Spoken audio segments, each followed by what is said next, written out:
If you're turning 65 or retiring and new to Medicare, figuring out your coverage options can feel a bit overwhelming. But making the right decisions for your healthcare coverage when you first enroll is crucial. Your choices now can have long term implications on your future coverage options. Here's a crash course in Medicare 101. I'll walk you through how to determine whether a Medicare Advantage plan or a Medicare Supplement plan, also known as Medigap, might be the right choice for you. The Medicare program is made up of four parts. Part A is your hospital insurance. Part B is considered your outpatient medical health insurance. Part C is the Medicare Advantage program. And Medicare Part D is the newest part of Medicare, the prescription drug coverage. Part A and Part B make up what's known as Original Medicare or Traditional Medicare. With Original Medicare, the federal government pays for your healthcare services, but you're responsible for cost sharing, including deductibles and copays. Medicare Advantage or Part C is an alternative way to receive your Medicare benefits. Unlike Original Medicare, which is run by the federal government, Medicare Advantage plans are managed care plans. These are run by private insurance companies approved by Medicare. Each Medicare Advantage company sets its own premiums and cost sharing for the plans that it offers. By law, all Medicare Advantage plans must cover the same services that Original Medicare covers. However, they can also offer extra benefits such as routine dental and vision coverage.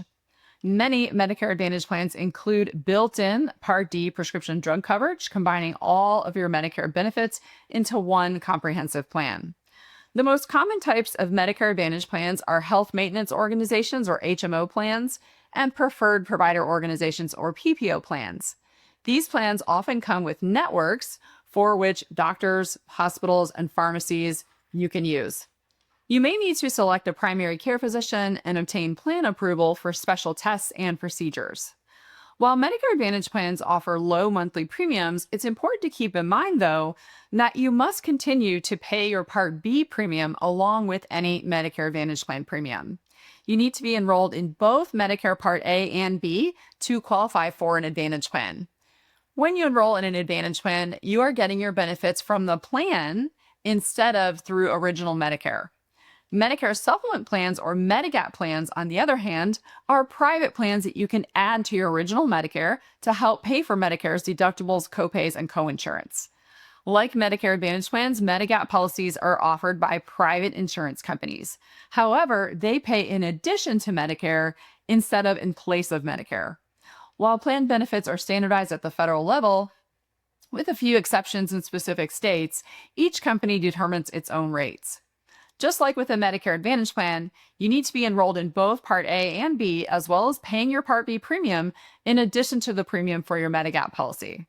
Just as the name implies, a Medicare supplement plan supplements your original Medicare coverage. It helps by paying your out-of-pocket expenses, as we mentioned, things like deductibles, copays, and coinsurance. Each Medigap plan offers a different mix of coverage for these out-of-pocket costs. If you think you want a Medigap plan, it's important to sign up when you are first eligible.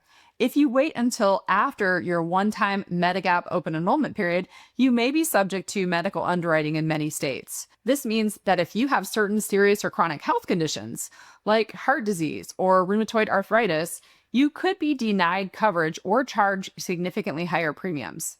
In some situations, you may have guaranteed issue rights outside of your initial Medigap open enrollment.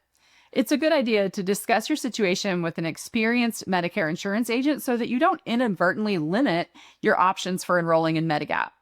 Lastly, be aware that you cannot combine a Medigap plan with a Medicare Advantage plan. The two do not coordinate. You only need one or the other.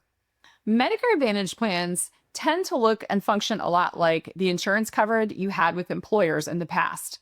With these plans, you use one insurance card for all of your healthcare and prescription drug costs and typically pay a copayment when you access care.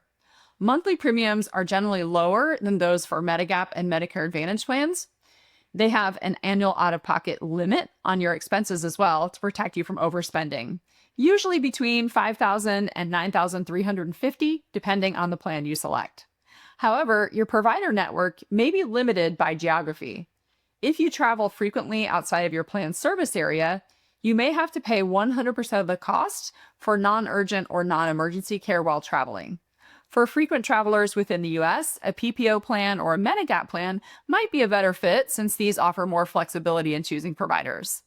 Advantage plans are ideal if you are looking for lower monthly premiums, if you spend most of your time in the plan service area, and you appreciate the convenience of an all-in-one plan. They're also well suited for those who don't generally require a lot of healthcare services, as co-payments can add up if you need more frequent care, potentially increasing your out-of-pocket costs. Additionally, if you qualify for Medicare under age 65 due to some disability, some states do not allow you to enroll in a Medigap plan. In this case, Medicare Advantage may be your best option for managing your out-of-pocket expenses. However, once you turn 65, you gain access to the same protections as other Medicare beneficiaries and can choose a Medigap plan during your open enrollment period at age 65. On the flip side, a Medigap plan can be a cost-effective option for those with chronic conditions that require frequent doctor visits and multiple prescription medications. While Medigap plans typically have higher monthly premiums, they might be less expensive overall for people who use healthcare services frequently. With most Medigap plans, like the ever-popular Plan G, your monthly costs remain stable regardless of how many times you visit a doctor or receive care. These plans cover specific out-of-pocket expenses under Original Medicare. For instance, if you have a Medigap Plan G, your costs for covered services won't exceed the Part B deductible, no matter how much care you need. There are no doctor copays required on this plan. Medigap plans help to eliminate those back-end copays entirely, giving you very predictable expenses. Lastly, if you value maximum flexibility in choosing your healthcare providers, a Medigap plan is likely a better fit. With Original Medicare plus a Medigap plans, you are not tied to a network or required to get referrals, so you have the freedom to see any doctor or specialist that accepts Medicare. If you are debating which policy to go with, please let us help. Boomer Benefits helps people with Medicare decisions every day. Whether you're leaning towards a Medicare Advantage plan or a Medigap plan, our team can help you navigate the details and make the best choice for your unique situation. We'll walk you through the options available in your area, making sure you understand the pros, cons, and potential costs of each. Click that link to get a free quote today. Thanks for watching, and we'll see you in the next video.